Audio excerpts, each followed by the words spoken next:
ഉയർത്തിയിടും ഞാൻ എൻ്റെ കൺകൾ തുണയരുളും വൻഗിരിയിൽ. ഉയർത്തിയിടും ഞാൻ എൻ്റെ കൺകൾ തുണയരുളും വൻഗിരിയിൽ.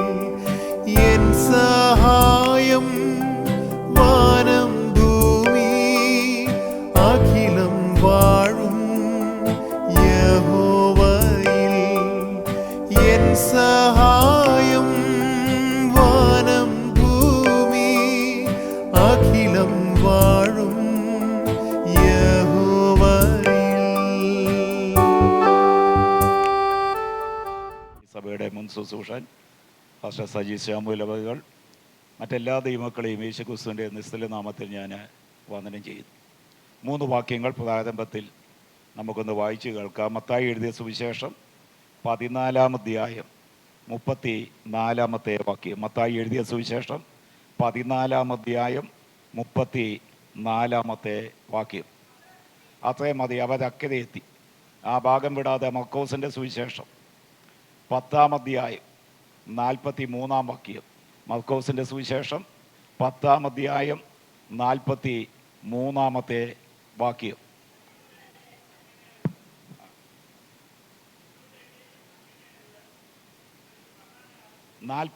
ാം വാക്യം, ക്ഷമിക്കണം, 10-ാം അധ്യായം 46-ാമത്തെ വാക്യം.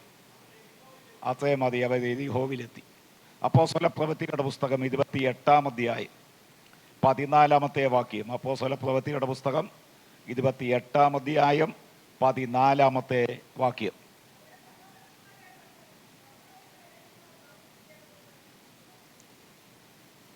വായിച്ചോ? പിന്നെ ഞങ്ങൾ, ആ വാക്കാ വേണ്ടത്. പിന്നെ ഞങ്ങൾ, ആദ്യത്തെ വാക്യം അക്കരയെത്തി, 2-ാമത്തെ വാക്യം യെരിഹോവിലെത്തി, 3-ാമത്തെ വാക്യം റോമയിലെത്തി. എത്തി എന്ന് പറഞ്ഞപ്പോൾ കാര്യം കഴിഞ്ഞു.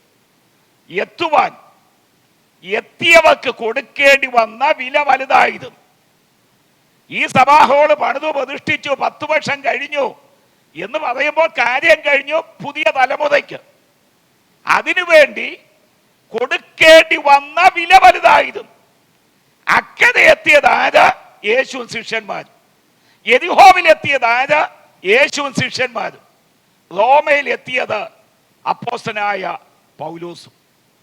അവർ അക്കരെ എത്തി. ഒരു യാത്രയുടെ അവസാനമാണെന്ന് വ്യക്തം.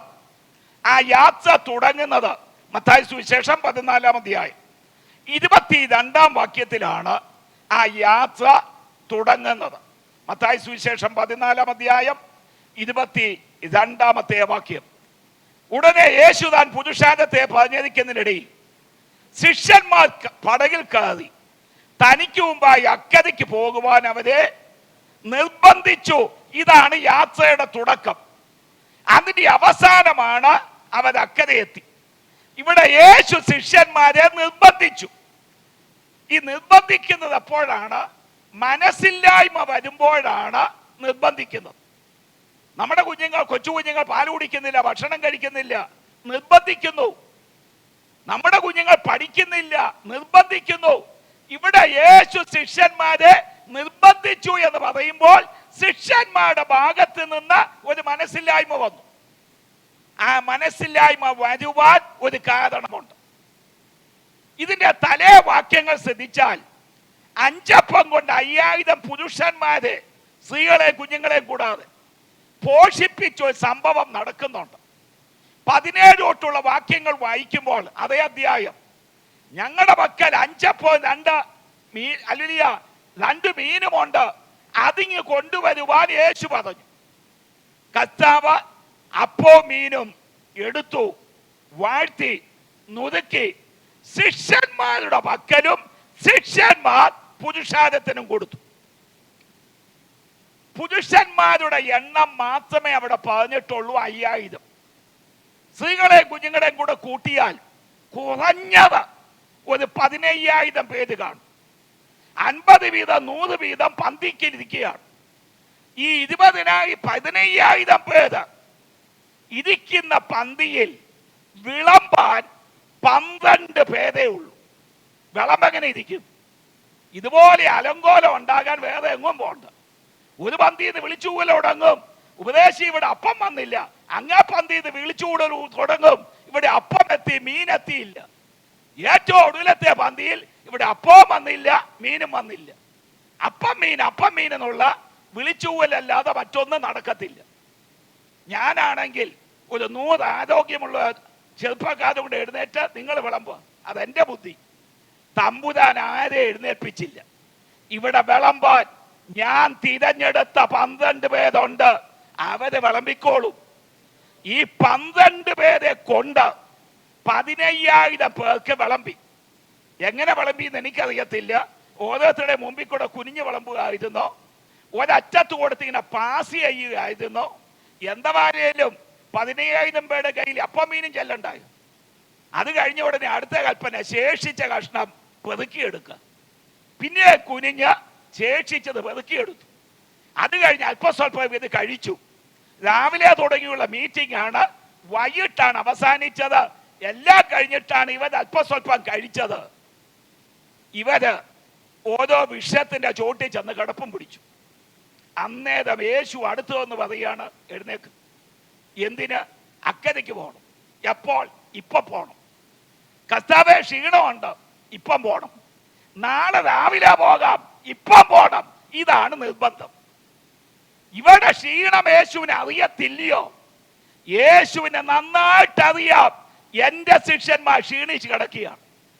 എങ്കിലും യേശുവിനെ നിർബന്ധിക്കാൻ 3 കാരണങ്ങൾ. ഒന്ന്, എന്നെ ചോദ്യം ചെയ്യാൻ നിങ്ങൾക്ക് അനുവാദമില്ല. ഇത് യേശു അവരെ പഠിപ്പിക്കുകയാണ്. നമ്മളും പഠിക്കേണ്ട ഒന്നാമത്തെ പാഠം. യേശുവിനെ നോക്കിക്കൊണ്ട് എന്തുകൊണ്ട് എന്നോട് ഇങ്ങനെ കൽപ്പിച്ചു എന്ന് ചോദിക്കുവാൻ നമുക്ക് അനുവാദമില്ല. അവൻ എന്ത് കൽപ്പിച്ചാലും ചോദ്യം ചെയ്യാതെ അനുസരിക്കണം. 2, നിങ്ങൾക്ക് ക്ഷീണമുണ്ട്, നിങ്ങൾക്ക് വിശ്രമം വേണം. എനിക്ക് നന്നായിട്ട് അറിയാം, ഒരു നിത്യത മുഴുവൻ നിങ്ങൾക്ക് വിശ്രമിപ്പാൻ ഞാൻ ഒരുക്കി വെച്ചിട്ടുണ്ട്. ഇവിടെയുള്ള 60, 70, 80 വർഷം എന്തിന് വിശ്രമിക്കണം? വിശ്രമം കൂടാതെ അവിടത്തെ വേല ചെയ്യുന്ന നമുക്ക് വേണ്ടി ഒരു നിത്യത വിശ്രമിപ്പാൻ ഒരുക്കി വെച്ചിട്ടുണ്ട്. 3ാമത്തെ കാരണം വചന വെളിച്ചത്തിൽ പറയാനാണെങ്കിൽ ഈ സംഭവം യോഹന്നാന്റെ സുവിശേഷം 6-ാം അധ്യായത്തിലുണ്ട്. ആ സംഭവം കഴിഞ്ഞപ്പോൾ 15-ാം വാക്യത്തിൽ പുരുഷാരം വന്ന് യേശുവിനെ രാജാവാക്കാൻ തുടങ്ങി. രാജാവാക്കാൻ പറ്റിയ ആളാണ് ഈ വന്ന് നിൽക്കുന്നത്. അവിടെ കയ്യിൽ നിന്ന് രക്ഷപ്പെടാൻ ശിഷ്യന്മാരോട് പറഞ്ഞു, പടകെടുത്ത് അക്കരെ പോ. യേശു തനിച്ച് പ്രാർത്ഥിപ്പാൻ ഒരു മലയിൽ പോയി. അവിടെ യാത്രയിൽ കാറ്റടിച്ചു. മലയിൽ ഇരിക്കുന്ന യേശുവിന്റെ ഒരു കണ്ണു മാത്രമേ സ്വർഗത്തിലേക്ക് ഉയർത്തപ്പെട്ടിട്ടുള്ളൂ. മറ്റേ കണ്ണ് ശിഷ്യന്മാരുടെ പടകിലാണ്. തന്റെ ശിഷ്യന്മാർ തണ്ട് വലിച്ചു വലയുന്നത് കണ്ട് ക്ഷണത്തിൽ കടലിൽ മീതെ നടന്നു വന്ന് കാറ്റിനെ ശാസിച്ച് എത്തിക്കേണ്ട അക്കരെ അവരെ എത്തിച്ചെങ്കിൽ നീ തണ്ടു വലിച്ച് വലയുന്നത് കാണുന്ന കർത്താവ് മലയിലുണ്ട്. തക്ക സമയത്ത് അല്ല, എത്രോ പ്രാവശ്യം നമ്മുടെ അടുക്കൽ കടന്നു വന്ന് കാറ്റിനെ ശാസിച്ചെങ്കിൽ ഇന്ന് നീ അഭിമുഖീകരിക്കുന്ന കാറ്റിനെ ശാസിച്ച് എത്തേണ്ട തീരത്തെത്തിപ്പാൻ വിളിച്ച ദൈവം വിശ്വസ്തൻ. എന്തിനക്കരെ എത്തിച്ചു? ആ മത്തായി സുവിശേഷം 10-ാം അധ്യായം 34-ാം വാക്യത്തിൽ താഴോട്ട് വായിക്കുന്നു. അനേക രോഗികൾ വരുന്നു, കർത്താവ് സൗഖ്യമാക്കുന്നു.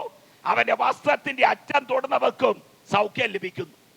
ഒരു വലിയ ശുശ്രൂഷയ്ക്ക് സാക്ഷ്യം വഹിപ്പാൻ കർത്താവും ശിഷ്യന്മാരും അക്കരെ എത്തി.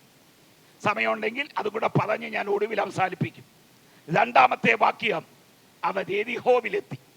എരിഹോവിന്റെ ചരിത്രം നാം ആദ്യമായി കാണുന്നത് യോശുവയുടെ പുസ്തകം 2-ാം അധ്യായത്തിലാണ്. 6-ാം അധ്യായം 1-ാം വാക്യം വായിക്കുമ്പോൾ എരിഹോവിനെ പറ്റി തുടർന്ന് വായിക്കുന്നത്, ഇസ്രായേൽ മക്കൾ നിമിത്തം അവർ എരിഹോവിനെ മതിൽ കെട്ടി ഉറപ്പിച്ചു. ആരും പുറത്തിറങ്ങിയില്ല, ആരും അകത്ത് കടന്നില്ല. മതില് കെട്ടുന്നത് തെറ്റല്ല. എന്നാൽ ഇവര് മതില് കെട്ടിയത് ദൈവജനത്തെ അകത്ത് കടത്താതിരിക്കാൻ. ഒരു കാലത്ത് നമ്മളും സുവിശേഷം നമ്മുടെ ഭവനത്തിൽ പ്രവേശിക്കാതിരിപ്പാൻ മതില് കെട്ടിയവരായിരുന്നു. ആ മതില് പൊളിച്ചാണ് സുവിശേഷം നമ്മുടെ ഭവനത്തിലേക്ക് വന്നത്. ഈ ദേശത്തും സുവിശേഷത്തിനെതിരെ, ദൈവമക്കൾക്കെതിരെ പലരും മതില് പണിതവരാണ്.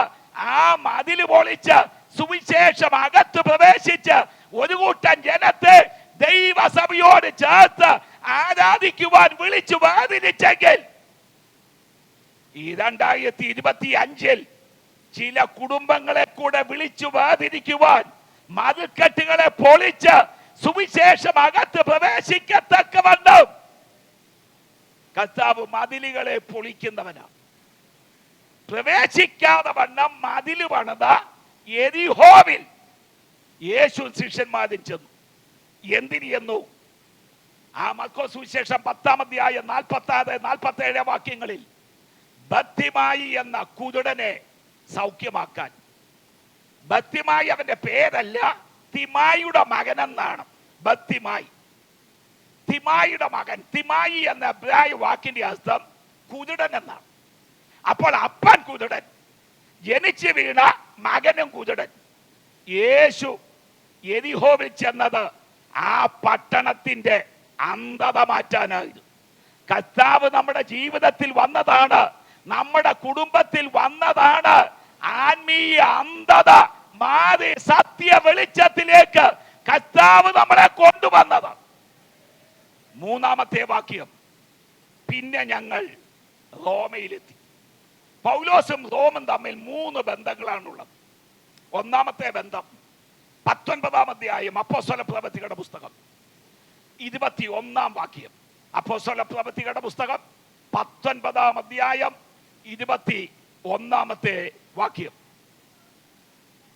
ഇത് കഴിഞ്ഞിട്ട് പൗലോസ് മക്കദോനിയയിലും അഖായിലും കൂടി കടന്ന് യെരൂശലേമിലേക്ക് പോകണമെന്ന് മനസ്സിൽ നിശ്ചയിച്ചു. ഞാൻ അവിടെ ചെന്ന ശേഷം റോമയിൽ കാണണം എന്ന് പറഞ്ഞു. ഇതാണ് 1-ാമത്തെ ബന്ധം. ചില സ്ഥലങ്ങൾ കാണണമെന്ന് മനസ്സിൽ നിശ്ചയിച്ചു. അത് മറ്റുള്ളവർ കണ്ടില്ല, കേട്ടില്ല, അറിഞ്ഞില്ല, മനസ്സിൽ നിശ്ചയിച്ചു. എല്ലാവരും കേൾക്കെ പൗലോസ് പറഞ്ഞു, റോമായൊന്ന് കാണണം. 1-ാമത്തെ ബന്ധം പൗലോസിന്റെ ആഗ്രഹമാണ്. എന്താണ് ആഗ്രഹം? ജീവിതത്തിൽ ഒരിക്കലെങ്കിലും അക്കാലത്തെ ലോക തലസ്ഥാനമായ റോമ പട്ടണം എനിക്കൊന്ന് കാണണം. 2-ാമത്തെ ബന്ധം 23-ാം അധ്യായം 11-ാമത്തെ വാക്യം. അപ്പോസ്തല പ്രവൃത്തികളുടെ പുസ്തകം 23-ാം അധ്യായം 11-ാമത്തെ വാക്യം. രാത്രിയിൽ കർത്താവ് അവന്റെ അടുക്കൽ നിന്ന് ധൈര്യമായിരിക്കുക, നീ എന്നെ കുറിച്ച് യെരൂശലേമിൽ സാക്ഷീകരിച്ചതുപോലെ റോമയിലും സാക്ഷീകരിക്കേണ്ടതാകുന്നു എന്ന് അരുളി ചെയ്തു. ഇതാണ് 2-ാമത്തെ ബന്ധം. അവന്റെ ആഗ്രഹത്തിന്മേലുള്ള ദൈവത്തിന്റെ വാഗ്ദത്തമാണ്. എന്താണ് വാഗ്ദത്തം? ഞാൻ നിന്നെ റോമയിൽ എത്തിക്കും, അവിടെ കൈസരുടെ മുമ്പിൽ നീ എന്നെ പറ്റി സാക്ഷിക്കും. 3-ാമത്തെ ബന്ധമാണ് 28-ാം അധ്യായം 14-ാം വാക്യം. നമ്മൾ വായിച്ചു, പിന്നെ ഞങ്ങൾ റോമയിലെത്തി. അത് വാഗ്ദത്ത നിവൃത്തിയാണ്. 1, അവന്റെ ആഗ്രഹം, റോമ കാണണം. 2, ആഗ്രഹത്തിന്മേലുള്ള ദൈവത്തിന്റെ വാഗ്ദത്തം, നീ റോമയിലെത്തും, അവിടെ നീ എന്നെ പറ്റി സാക്ഷിക്കും. 3, ആ വാഗ്ദത്ത നിവൃത്തി, പിന്നെ ഞങ്ങൾ റോമയിലെത്തി. വാഗ്ദത്തത്തിനും വാഗ്ദത്ത നിവൃത്തിക്കും ഇടയ്ക്ക് പൗലോസ് അനുഭവിച്ച കഷ്ടത വലുതായിരുന്നു. 23-ാം അധ്യായം 11-ാം വാക്യത്തിലാണ് വാഗ്ദത്തം കൊടുക്കുന്നത്. കൊടുക്കുന്ന സമയം രാത്രിയിലാണ്. 12-ാം വാക്യം വായിക്കുമ്പോൾ 23-ാം അധ്യായം 12-ാം വാക്യം, നേരം വെളുത്തപ്പോൾ ചില യഹൂദന്മാർ തമ്മിൽ യോജിച്ചു, പൗലോസിനെ കൊന്നു കളയുവോളം തിന്നുകയുമില്ല കുടിക്കുകയുമില്ല. ഇങ്ങനെ ശപഥം ചെയ്തവർ 40-ലധികം യഹൂദന്മാരാണ്. 12 മണിക്കൂർ കഴിഞ്ഞില്ല, രാത്രിയിൽ വാഗ്ദത്തം കിട്ടി. നേരം വെളുത്തപ്പോൾ യഹൂദന്മാർ സ്വന്തം ജനം ശപഥം ചെയ്ത് എഴുന്നേറ്റു, വാഗ്ദത്തം പ്രാപിച്ചവനെ കൊന്നുകളയുവോളം തിന്നത്തില്ല, കുടിക്കത്തില്ല. തലനാരിഴയ്ക്കാണ് പൗലോസ് അപകടത്തിൽ നിന്ന് രക്ഷപ്പെട്ടത്. പൗലോസിന്റെ പെങ്ങളുടെ മകൻ ഇതറിഞ്ഞു. പൗലോസിനോട് അവൻ പറഞ്ഞു. പൗലോസ് ശതാധിപനോട് പറഞ്ഞു. ശതാധിപൻ സഹസ്രാധിപനോട് പറഞ്ഞു. സഹസ്രാധിപൻ അന്വേഷണം നടത്തി. ഈ ഗൂഢാലോചന സത്യമെന്ന് ബോധ്യമായി. അന്ന് രാത്രി പൗലോസിനെ യെരൂശലേമിൽ നിന്ന് കൈസരിലേക്ക് കൊണ്ടുപോയി. ഇത് നടന്നില്ലായിരുന്നു എങ്കിൽ പൗലോസ് അന്ന് ഒടുങ്ങിപ്പോയെ. വാഗ്ദത്തം പ്രാപിച്ചവനെതിരെയുള്ള ഒന്നാമത്തെ പോരാട്ടം സ്വന്തം ജനത്തിന്റെ ശബ്ദശക്തി. ഞാനും നിങ്ങളും സത്യത്തിന് സാക്ഷ്യം വഹിപ്പാൻ ഇറങ്ങിയപ്പോൾ നമ്മുടെ സ്വന്തം ജനം തന്നെ ശപഥം ചെയ്ത് എഴുന്നേറ്റു. എവിടെ നിന്ന് ഇറങ്ങി വന്നോ അവിടേക്ക് മടക്കി കൊണ്ടുപോകുമെന്ന്. എന്നാൽ നാം അവരുടെ പക്ഷം തിരികെയല്ലായിരുന്നു, അവരെ നമ്മുടെ പക്ഷം തിരിപ്പിച്ച് ദൈവം നീതി കാണിച്ചു. 24-ാം അധ്യായത്തിൽ വരുമ്പോൾ വാഗ്ദത്തം പ്രാപിച്ചവൻ ദേശാധിപതിയായ ഫേലിക്സിന്റെ മുമ്പിൽ നിൽക്കുക. അവന്റെ പോരാട്ടം നോക്കാം. 22-ാം വാക്യം, 24-ാം അധ്യായം 22-ാം വാക്യം. ഫേലിക്സിന് ഈ മാർഗം സംബന്ധിച്ച് സൂക്ഷ്മമായ അറിവുണ്ടായിരുന്നിട്ടും, അതായത് പൗലോസിന്റെ മാർഗം, ലൂസിയാസ് സഹസ്രാധിപൻ വരുമ്പോൾ ഞാൻ നിങ്ങളുടെ കാര്യം തീർച്ചപ്പെടുത്തുമെന്ന് പറഞ്ഞ് അവധി വെച്ചു. ഇതാണ് ഫേലിക്സിന്റെ പോരാട്ടം, അവധി വയ്ക്കുന്ന പോരാട്ടം. ഇവന്റെ മുമ്പിൽ വരുന്ന എല്ലാ ഫയലും പാസ്സാക്കി വിടുകയാണ്. പൗലോസിന്റെ ഫയല് വന്നപ്പോൾ അവധി വെച്ചു മാറ്റുന്നു. ഇങ്ങനൊരു പോരാട്ടം എല്ലാ കാലത്തും ദൈവമക്കൾക്കെതിരായിട്ടുണ്ട്. ദൈവമക്കളുടെ ഒരു വിഷയം ചെല്ലുമ്പോൾ അവധി വെച്ചു മാറ്റുക. മറ്റുള്ളവരുടെ കാര്യത്തിൽ അന്നേരം സാങ്ഷൻ ചെയ്ത് വിടുക. അവധി വയ്ക്കുന്ന ഫേലിക്സിന്റെ പോരാട്ടം. 25-ാം അധ്യായത്തിൽ വരുമ്പോൾ വാഗ്ദത്തം പ്രാപിച്ചവൻ ഫേലിക്സിന് ശേഷം വന്ന ദേശാധിപതിയായ ഫെസ്റ്റോസിന്റെ മുമ്പിൽ നിൽക്കുക. അവന്റെ പോരാട്ടം നോക്കാം. 20-ാം വാക്യം, 25-ാം അധ്യായം 20-ാം വാക്യം. ഇങ്ങനെയുള്ള വിഷയങ്ങളിൽ വിചാരണ നടത്തേണ്ടത് എങ്ങനെയെന്ന് ഞാൻ അറിയാകിയാൽ, ഫെസ്റ്റോസ് പറയുക, എനിക്ക് പൗലോസിന്റെ കാര്യം കൈകാര്യം ചെയ്യാൻ അറിയാൻ വയ്യ. അറിയാൻ വയ്യാത്ത നീ പിന്നെ ജഡ്ജിയായത്. ഇദ്ദേഹം ജഡ്ജിയാണ്, ഗവർണറാണ്. പൗലോസിന്റെ വിഷയം ചെന്നപ്പോൾ എനിക്കറിയാൻ വയ്യെന്ന് പറഞ്ഞ് കൈ കഴുകി മാറി. ഉത്തരവാദിത്വത്തിൽ നിന്ന് ഒഴിഞ്ഞു മാറുന്ന ഫെസ്റ്റോസിന്റെ പോരാട്ടം. ബാക്കിയുള്ള കാര്യത്തിൽ എല്ലാം ഉത്തരവാദിത്വം ഏറ്റെടുക്കും. ദൈവമക്കളുടെ കാര്യം ചെല്ലുമ്പോൾ ഉത്തരവാദിത്വത്തിൽ നിന്ന് ഒഴിഞ്ഞു മാറും. 26-ാം അധ്യായത്തിൽ വരുമ്പോൾ വാഗ്ദത്തം പ്രാപിച്ചവൻ അഗ്രിപ്പ രാജാവിന്റെ മുമ്പിൽ നിൽക്കുക. അവന്റെ പോരാട്ടം നോക്കാം. 28-ാം വാക്യം, 26-ാം അധ്യായം 28-ാം വാക്യം. അഗ്രിപ്പ പൗലോസിനോട്, ഞാൻ ക്രിസ്ത്യാനിയായി തീരുവാൻ നീ എന്നെ അല്പം കൊണ്ട് സമ്മതിക്കുന്നുവോ? നീ പ്രസംഗിച്ച് എന്നെ ക്രിസ്ത്യാനിയാക്കാൻ നോക്കുവാണോ? എന്നെ നിനക്ക് കിട്ടത്തില്ല. കളിയാക്കുന്ന അഗ്രിപ്പാവിന്റെ പോരാട്ടം.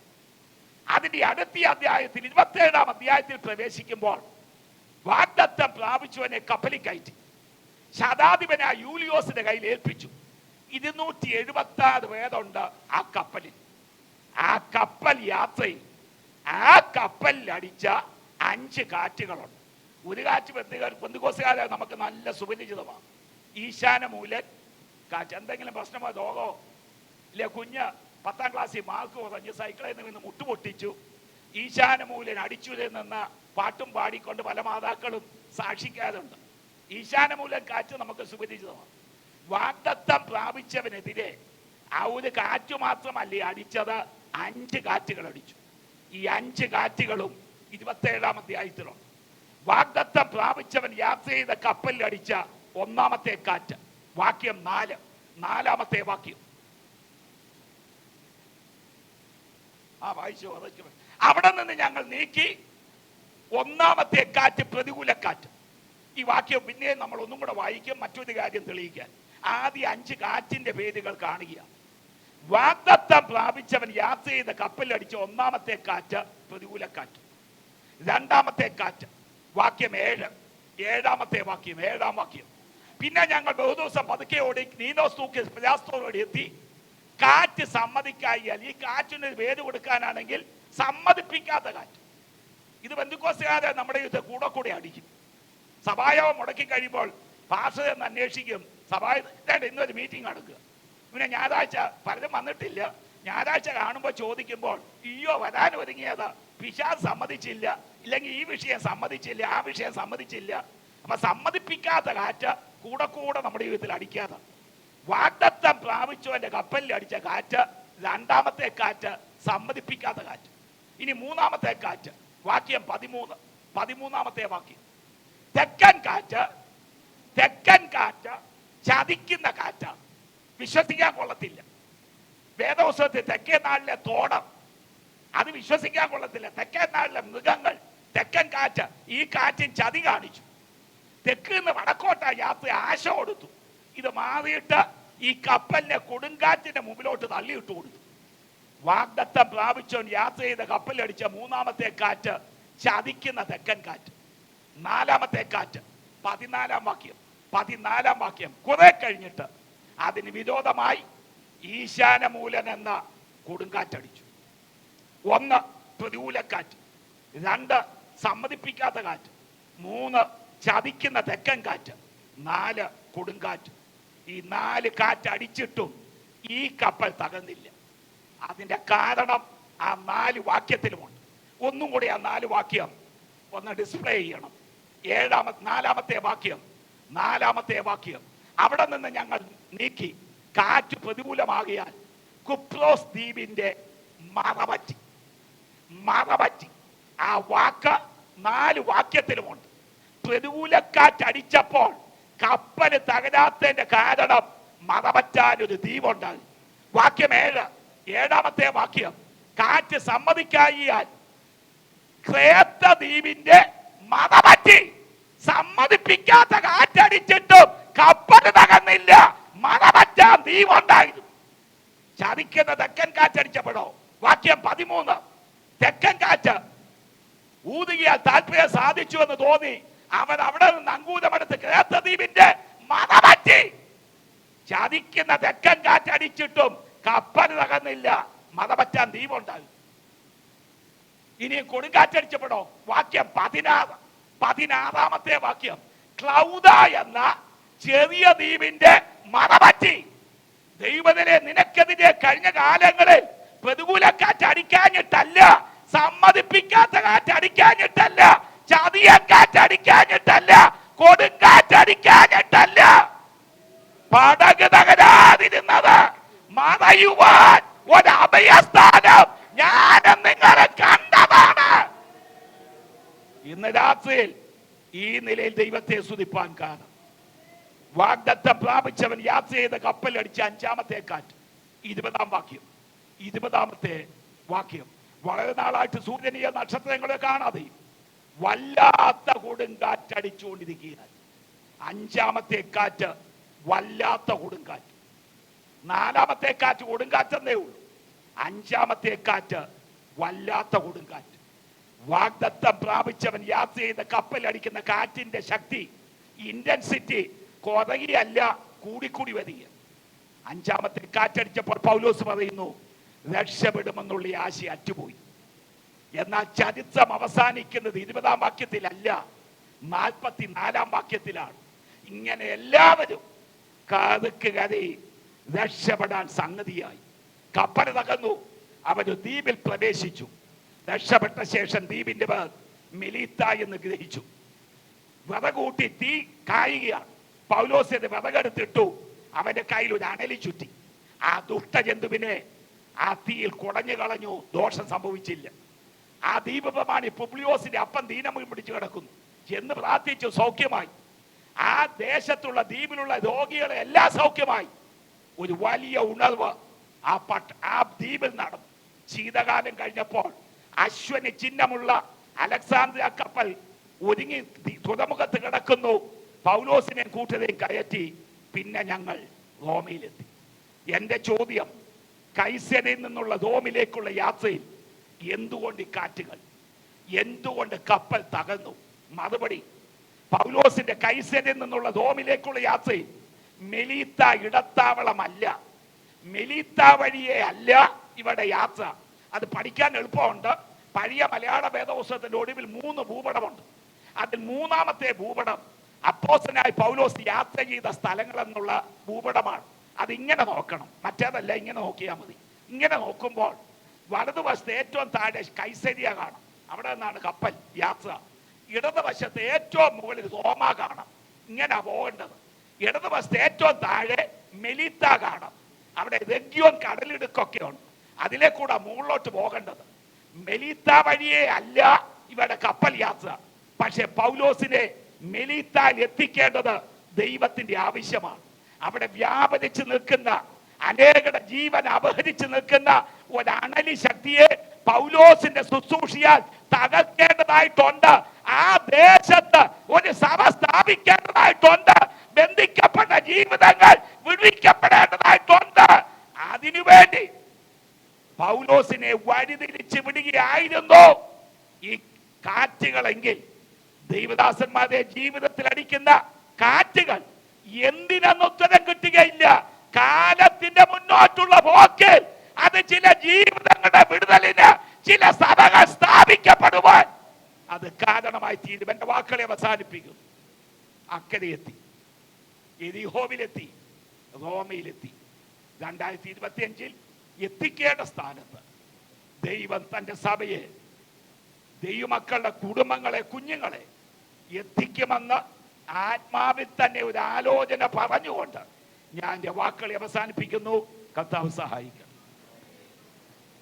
Praise the Lord, hallelujah.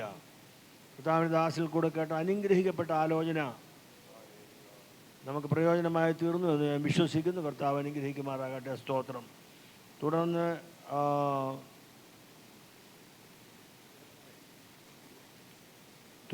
കൃതജ്ഞതയാണ്.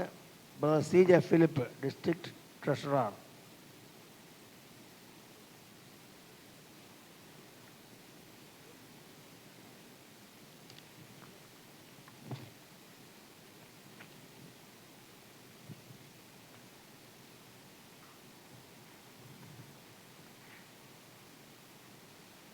ദൈവനാമത്തിന് മഹത്വം ഉണ്ടാകട്ടെ.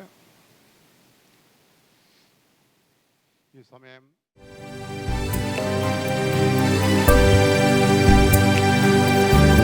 ഇസ്രായേലിൻ